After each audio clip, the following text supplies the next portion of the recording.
It was supposed to be a quiet evening, just like any other.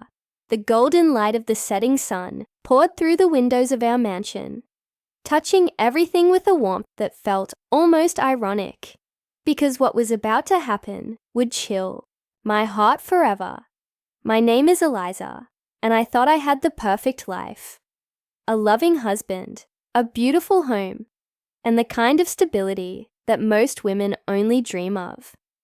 But dreams can be dangerous, because behind every carefully arranged smile and soft-spoken word was a truth I refused to see, and by the time I realized it, it was almost too late.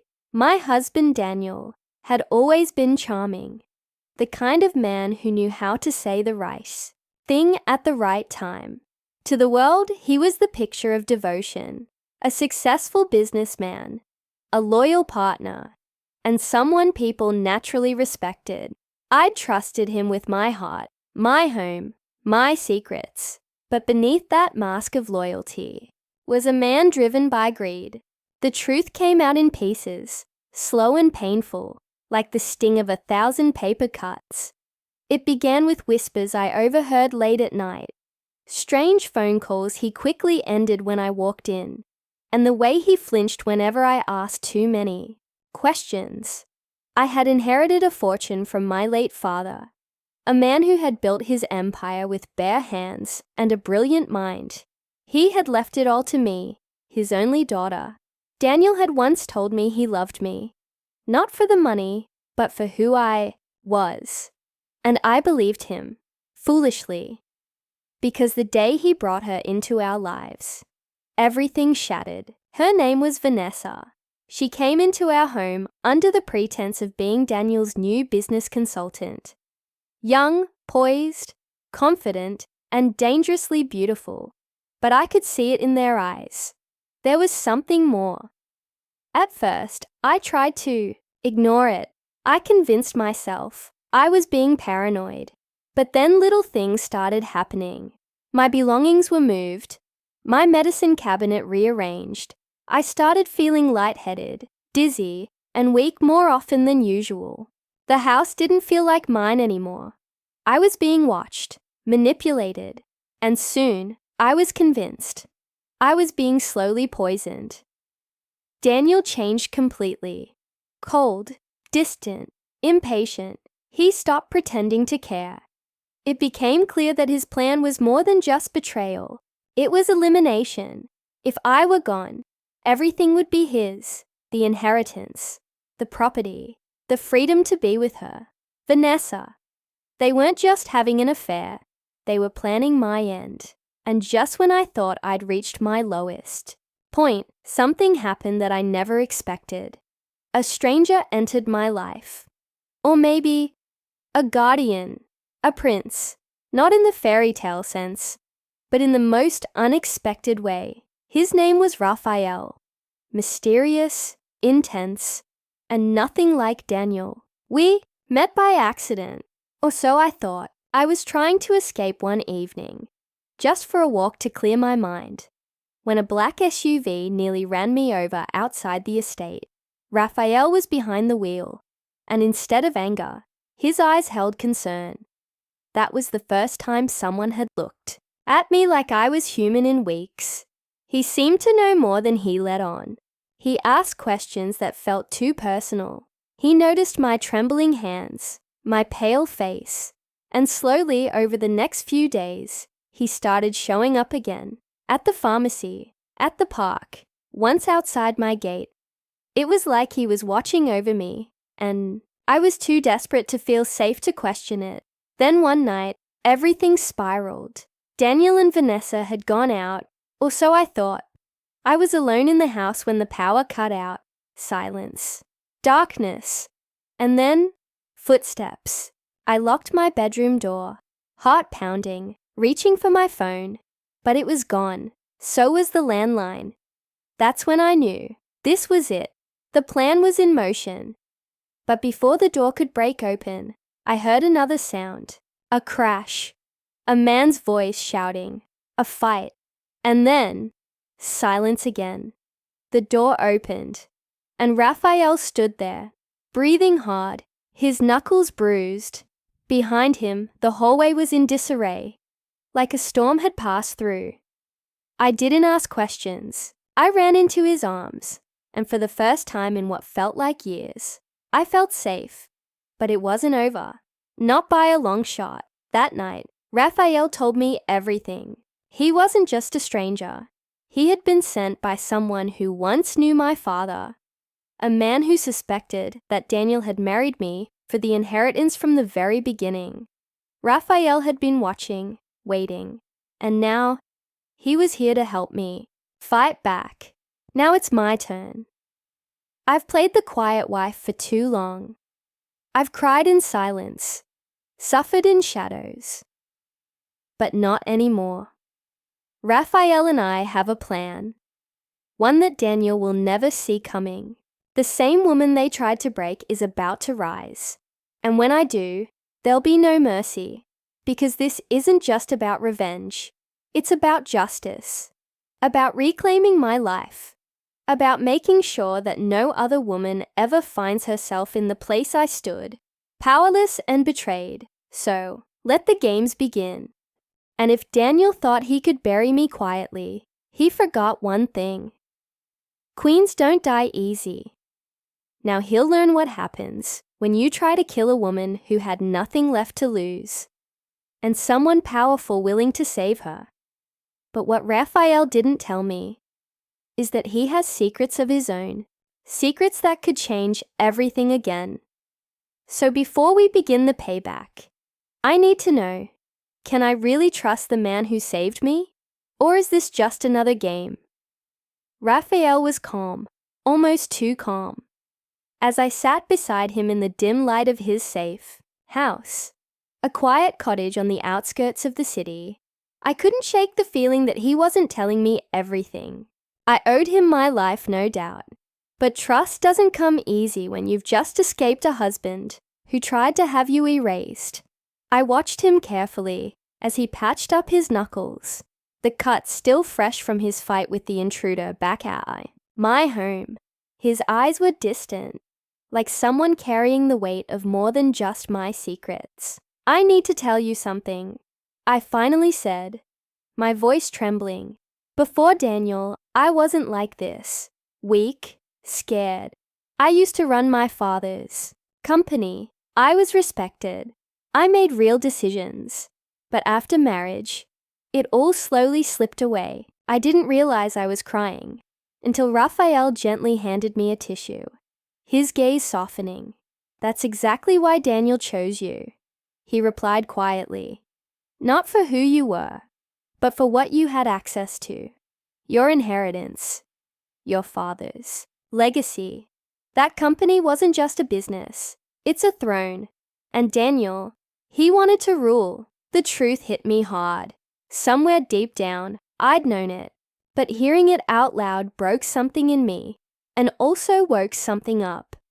Rage, perhaps, or clarity. Raphael then pulled out a folder, worn at the edges and thick with documents.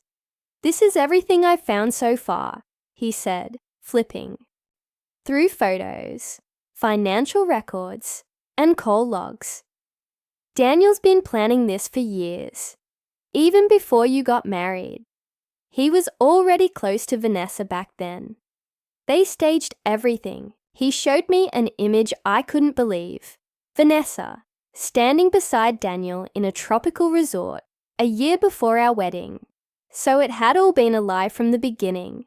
The marriage, the love, even the miscarriage I had last year. Was that natural, or had that too been part of their cruel plan? The deeper we dug, the darker it got. Daniel had been shifting company shares into shell accounts. He used my name for fake authorizations.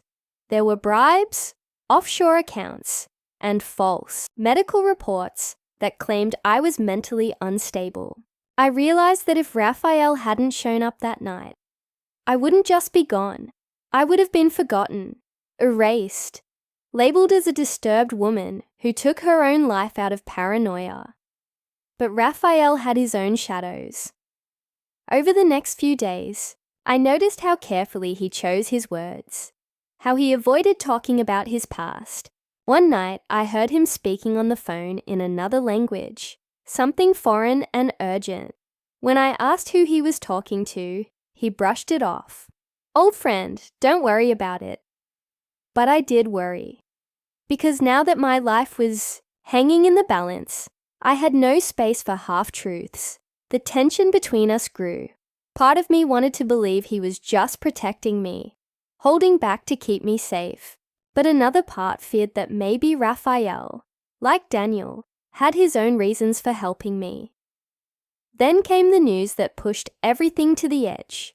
A friend from my old office, someone who still dared to stay in touch, called me from a blocked number. "Eliza, you need to hear this," she whispered, panic in her voice. "Vanessa has been showing up at meetings. She's claiming she's your replacement. She says you're unwell, that you've been taken to a recovery center overseas." I felt the blood drain from my face. Daniel wasn't just trying to steal my life. He'd already started. He was replacing me while I was still breathing. The company, the board, the staff. Everyone thought I was gone. And Vanessa, she was stepping into my shoes like she'd been waiting for it forever. Raphael stood behind me, listening to the call. When it ended, he finally spoke. "They've accelerated the plan. That means they're scared. But we can use this." "How?" I asked, clutching the phone like it was my last link to the world. "By going back," he said. "We confront them on your terms, but not as the broken woman they expected. As the rightful heir, the survivor." I wasn't sure I was ready, but I knew I couldn't run forever. So the plan was made. We'd return in secret. We'd gather the board members, those who hadn't been completely bought by Daniel, and we'd reveal everything. The fake documents, the betrayal, the poisoning, the lies. But that meant stepping back into the fire. As the day approached, I couldn't sleep. I kept replaying memories in my head. The wedding day smile Daniel gave me, the way Vanessa had hugged me the first time we met, the nights I spent wondering what I'd done wrong. And then something else happened. The night before our planned return, I woke up to find Raphael gone. His phone, his bag, everything was still there. But he wasn't. I waited for hours, panic rising with every minute. Had he been taken? Had Daniel found us? Or was this part of his own game? Just as the sun began to rise, a car pulled into the driveway. I rushed to the window, and there he was. But he wasn't alone. A woman stepped out of the passenger side. Tall, poised, and somehow familiar. She smiled at Raphael like they shared. Something I didn't understand. My heart sank. Was I being betrayed all over again? I stepped back, breath shaky, tears burning my eyes. Maybe this was it. Maybe I was the pawn in a larger plan I couldn't see. But before I could run, Raphael entered the house, his eyes immediately finding mine. "Eliza," he said softly, "this is someone you need to meet. She's not the enemy. She's the one person who can destroy Daniel from the inside, but only if you're willing to trust her." And then he said her name. Isabella, Daniel's first wife. The one everyone thought had disappeared years ago. The woman he said had died. She wasn't dead. She was standing right in front of me, and what she had to say would change everything. I couldn't believe what I was seeing. The woman who stepped inside, tall, graceful, calm, looked nothing like the ghost Daniel claimed had died years ago. This was Isabella, Daniel's first wife. The one he'd said passed away in an accident. The one he used to speak about with forced sadness, like she was some tragic memory. But here she was, standing in front of me, alive, and very much aware of the nightmare I had just lived through. Raphael watched my reaction closely. probably wondering if I'd lash out or fall apart, but I was past breaking. I was tired of lies. And more than anything, I was ready for truth. No matter how bitter. I know it's hard to believe, Isabella said gently, her voice steady. But I faked my death to escape Daniel. He tried to kill me too, just like he tried with you. I barely survived. I lost everything. But I found enough strength to disappear. And now I'm back, for justice. For a moment, I didn't know what to feel. Shock, anger, relief. It all blurred together. But what I knew for sure was that I wasn't alone anymore.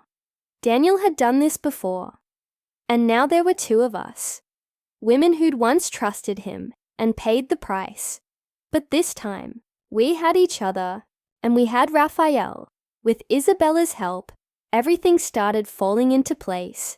She had documents, evidence Daniel thought he'd destroyed, old emails, bank records, even a secret recording from the night she disappeared. Raphael worked day and night to prepare a case so strong, not even Daniel's money could cover it up. And me? I had to prepare to face him, to walk into that company again and take back everything he stole. The board meeting was set. Raphael made sure we had protection. Isabella would attend too. Disguised as a representative of a foreign investor, she'd reveal herself at just the right moment. It was risky, dangerous even, but we had no other choice. That morning, I wore white, a simple dress, but powerful. The same color I wore the day I married Daniel, the day he began planning my downfall. Only this time, I wasn't walking into a wedding. I was walking into war. When I entered the boardroom, Daniel's face changed. He froze, like he'd seen a ghost. Vanessa, sitting smugly by his side, dropped her pen. The room went silent. No one had expected to see me. They'd all been told I was sick, gone, somewhere far away. But there I was, alive, stronger, and holding a folder full of truth. I didn't yell. I didn't cry. I simply laid out the facts. Raphael presented the timeline. Isabella, when the moment came, stood up, pulled off her disguise, and faced Daniel with the same quiet strength I was, barely holding on to. You told everyone I died, she said softly, but I lived. And now, they'll all know what you really are. The silence in the room turned cold. The board members looked stunned. Some looked angry, realizing how they'd been used. Vanessa tried to speak, but no one listened. And Daniel, for the first time, had nothing to say. The legal team stepped in that same afternoon. Raphael had already sent everything to the authorities. Daniel was removed from all company positions. Vanessa disappeared before she could be arrested, though her name was already on the list for questioning. The inheritance? It was safe again, and so was I. Isabella and I stood on the rooftop of the company building later that evening, looking out at the city we both once ruled from the shadows of betrayal. Funny, she said with a soft laugh. We lost everything, and still ended up right. Back here, I smiled. But this time, on our terms. Raphael joined us a few minutes later. For the first time, I saw something in his eyes that had been missing all along. Peace. He had kept his promise, and though we never said it out loud, I knew we were bonded for life. Not just by survival, but by something deeper. I didn't return to the mansion. That place was never really my home. Instead, I started over, quietly. I donated a large part of my inheritance to support shelters for women trying to escape abusive relationships. I visited them often, sharing my story not as a victim, but as someone who rose again. As for Isabella, she opened her own foundation, helping women disappear when they needed to, giving them second chances like the one she gave me. And Raphael, well, he didn't vanish like I feared. He stayed. We didn't rush anything. We didn't label what we were. We just lived, one day at a time. Looking back, it still feels unreal. How love turned into betrayal. How greed nearly cost me everything. But in the ashes of that destruction, I found myself stronger, wiser, free. So if you're listening to this and you're stuck in a world of lies, don't give up. The truth may take time.